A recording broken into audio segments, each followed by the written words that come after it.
Recording button on your end? I All right. do. All right, we're good. All right, do you want to get started? Yeah, let's get started. It's good to be here. It's good to have this conversation. Very needed conversation between two good friends. And I love that. really, thank you. I appreciate you taking the time, because it was one of these things that I reached out to you. I wanted to have a chat, and people are going to be seeing this video after, and I just want people to know that, if we say the wrong thing and they want to comment from a place of love.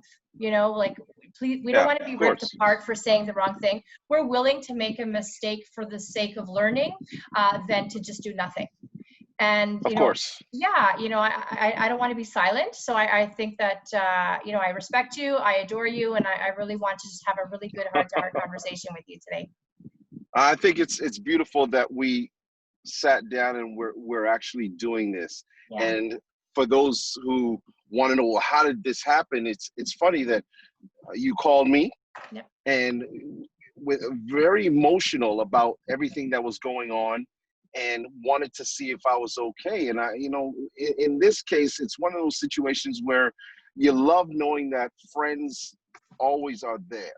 Yeah. And with you, it was to try to understand and to get knowledge about what was happening and how it affected myself, how it affects you. Mm-hmm. And I think that was what was key with regards to us trying to get this whole thing put together. Mm-hmm. And thank you. I feel like some people are struggling silently and maybe just don't know what to do or say.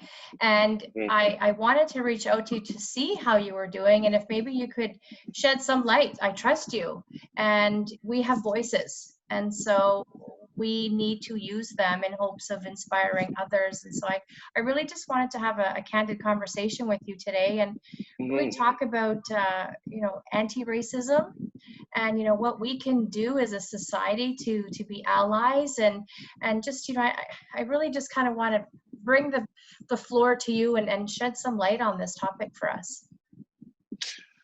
Yeah, well, let's put it this way. When I first put my post out on LinkedIn,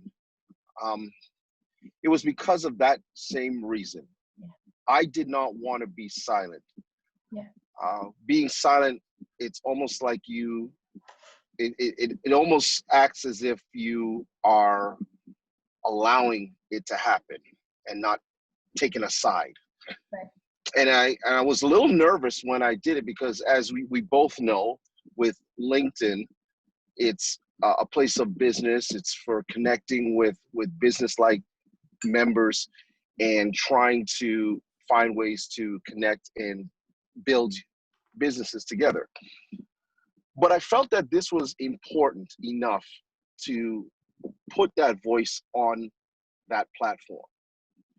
And why did I feel that way? It's because I think that this is a global issue that we all can learn from and really educate ourselves on. Because there is that percentage of people that say, oh my God, it never happens to me, so I didn't even realize it. And then there's the other percentage that says, oh my God, this is happening all the time to me. Yeah. And it's good that you speak about this. So I got it on both sides, but both from a positive perspective. And I think that was why it was important for me to come out and to do that. And in a way, I did it in a way that shed light on how important humanity was. Yeah. We as human beings. Right now, we are in a devastating situation where we're talking about the lives of Black people. I am a Black man. I understand because I've been there. I've had situations that have happened to me in my lifetime.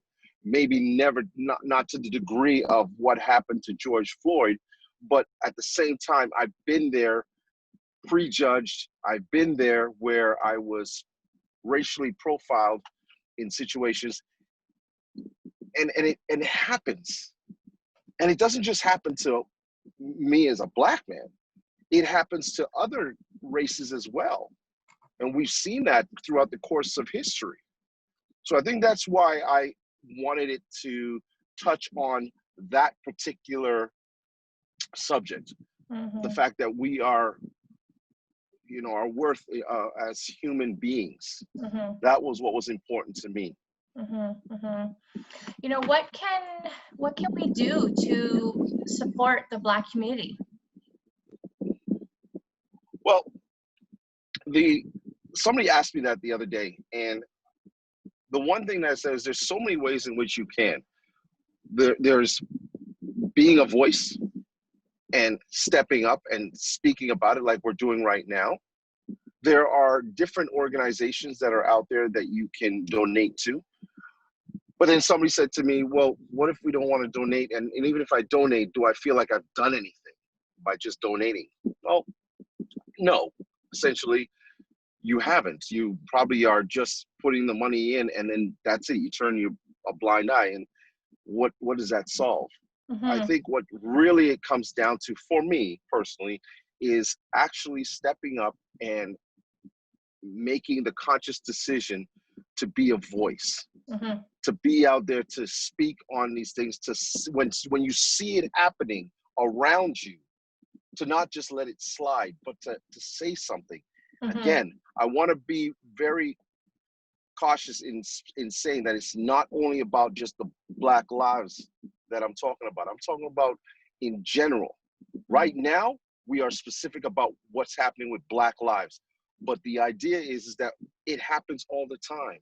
Mm. It happens all the time. And sometimes what we tend to do is, if it has nothing to do with us, we just turn a blind eye, Mm-hmm. and we don't bother with it.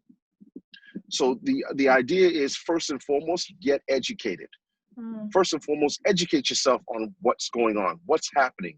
How has this gotten to this point? Right? Mm-hmm. Look at your history, look at the different things that have happened along the way that has gotten it to this point. Mm-hmm. Then the next thing to do is to start speaking about it, like we're doing now.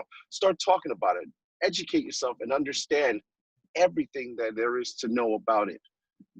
And then the third thing, if you wish to do that, is to then go out and, yes, donate to the causes, but don't just donate and close your eyes afterwards. Yeah. Donate and then be a part of it. Mm-hmm. Be a part of that movement. What are your thoughts on protesting? With regards to protesting, I am in agreement. I am in agreement with it. I think that it's important that we go out there and we allow our voices to be heard. Yeah. I am not a fan of the violence. I will say that. Mm-hmm. And there's two narratives to this. Mm-hmm. We have heard those who say that the violence is needed because we've taken enough. Mm-hmm. We've had enough, and this is the only way in which we can make a statement. Mm-hmm. And then there's the other side that says that's not making a statement, it's just making us look bad and making it worse for everybody, for that matter. If it's on me, I'm about the protest, the positive protest, to speak about the issues, to understand the issues, to have those who are there who are really wanting to learn. Because you always have those that are there just because it's something to do. Right. You know the difference, right? Yeah, it has to be peaceful with an education behind it. Yeah. Correct. Yeah. There has to be something that says, I am learning from this. I understand what this is about. And that is key. Yeah. Rather than just going there just for the sake of going, and you're not understanding the whole cause behind it. Right. Yep. Would you agree that it also starts from a very young age in speaking with their children? Yes. I think that we have to understand that this isn't, we're not born with racism in us. Yeah. It's something that's taught. And I will never forget, there was this lovely picture of a Black girl and a little white girl, and they were just laughing together. And the caption said that. That's what the caption said. And it's so true, because it starts at home. Yeah. It starts at home. What you teach your children, they then take that and move forward in life. And you add to that the people they meet along the way, the friends, those that they work with, and so on and so forth. But right at the root of it is when they are small and what you teach them.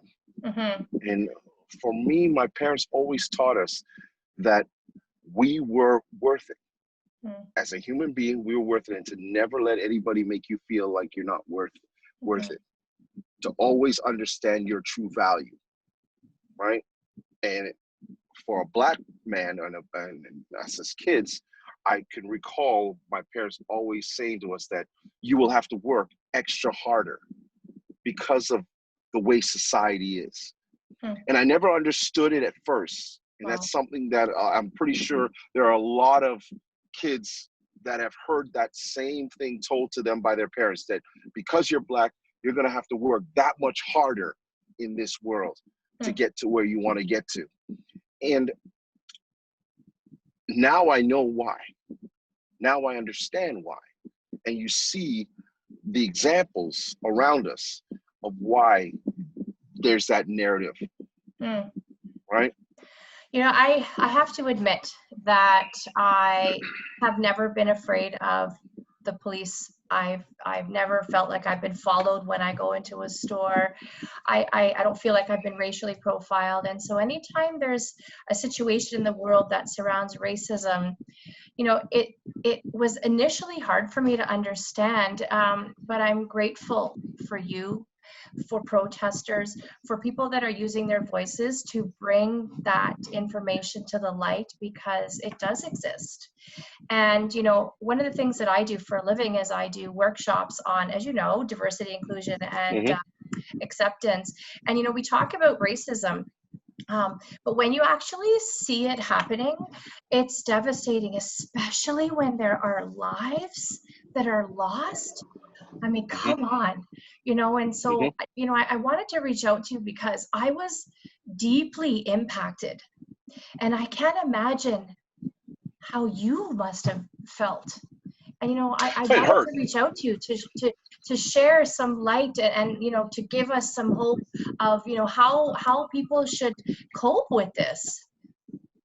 It hurt.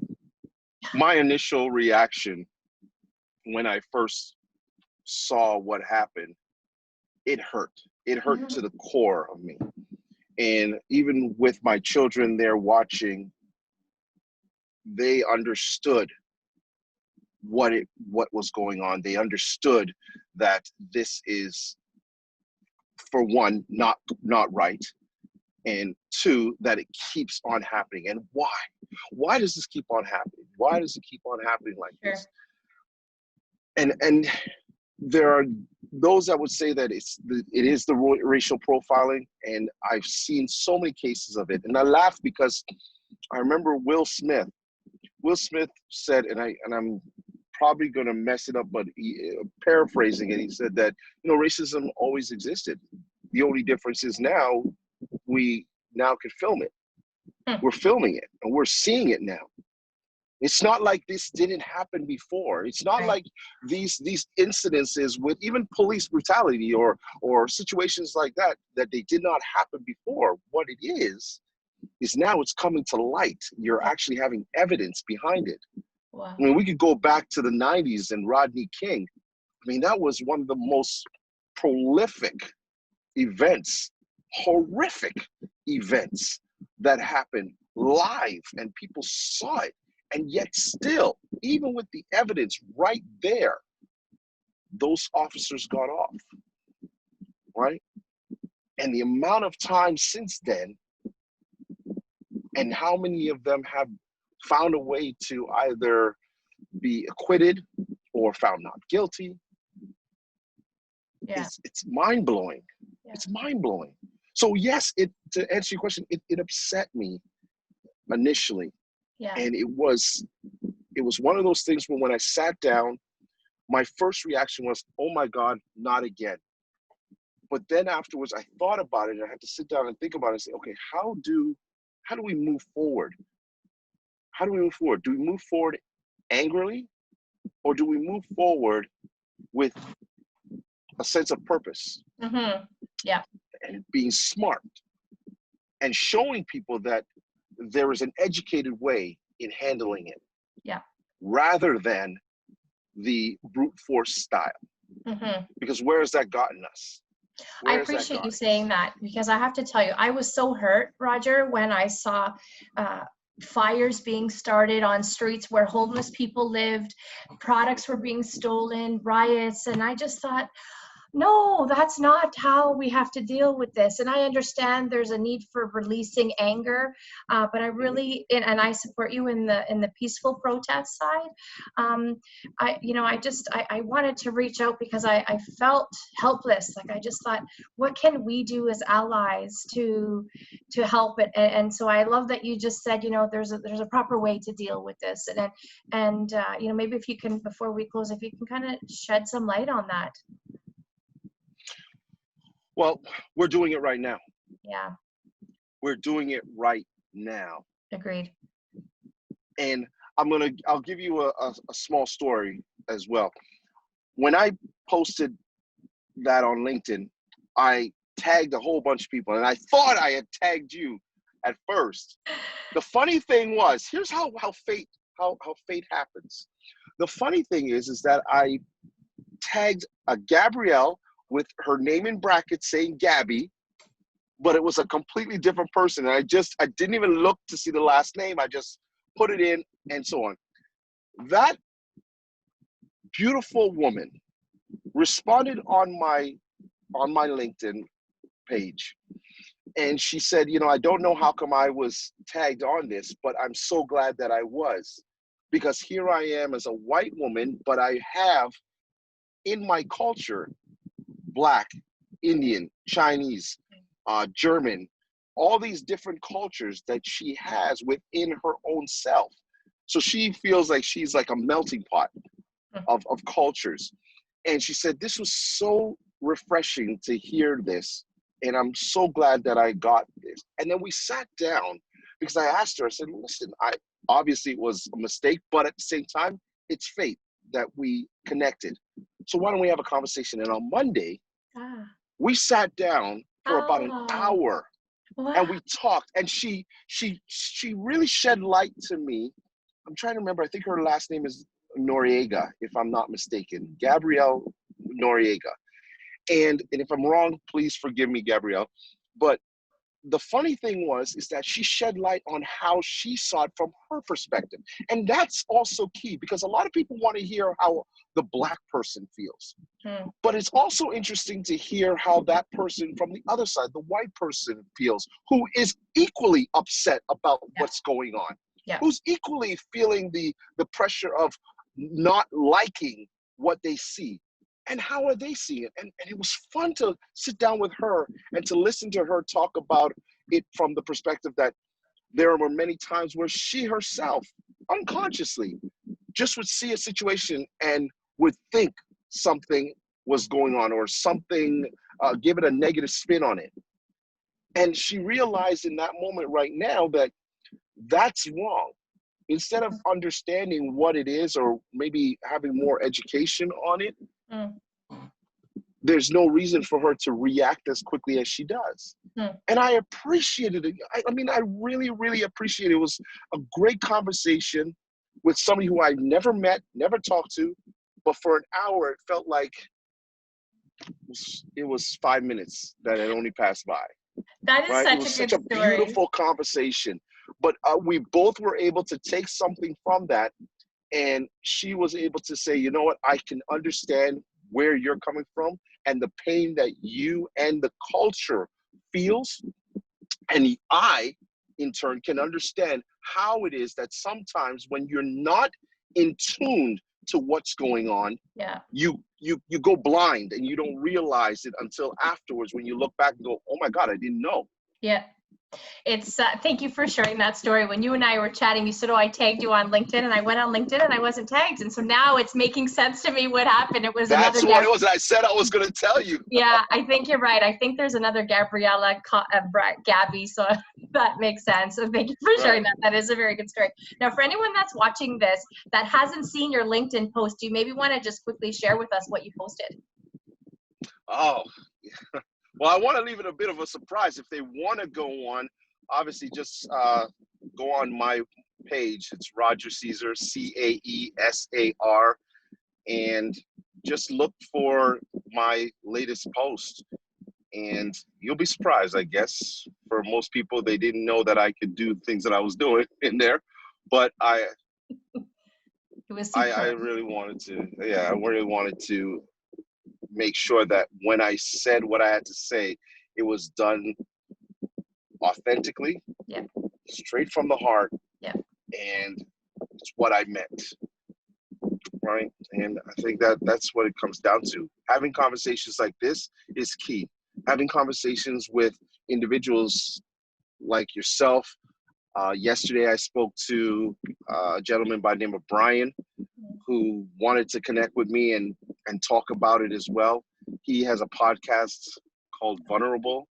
And again, these are the moments. It's funny how this whole thing, by myself just putting that post out, has everybody talking. And I'm not saying it's just only me, but at least we've sparked something. For sure. And that's good. Yeah. That's good. Yeah, agreed. The goal is to spread love, compassion, understanding. Yep, and teach your kids. Teach your kids. It starts right from the beginning. Teach the kids the proper way, that when they go out there, it's not about the color. It's about the content, as Martin Luther King once said. Don't judge me by my color, my skin, but by my content of my character. Strong. And in closing, what are your thoughts on the hashtag Black Lives Matter? I love it. I love it. I think that it's important that we continue to understand that in this particular moment, Black lives do matter. And it's like a post that I put just yesterday. That doesn't mean that other lives don't matter. Yeah. Good. Ladies and gentlemen, good. Let's understand that it has nothing to do with not realizing or understanding that all lives matter. But at this time, Black lives are the ones that are in danger. And that's why we have the hashtag Black Lives Matter. Thank you, Roger. I always feel so energized after I speak to you. So do I. I'm sending you a virtual hug right now. Right here, there it goes, right there. We stand together, you and I. Thank you, thank you. We stand together. I love you. Thank you very much. The love is shared. Thank you so much, Roger. Okay, you have a good day. Thank you so much. You too. Take care of yourself. Bye. All right? You too. Okay, bye. Bye-bye. Bye.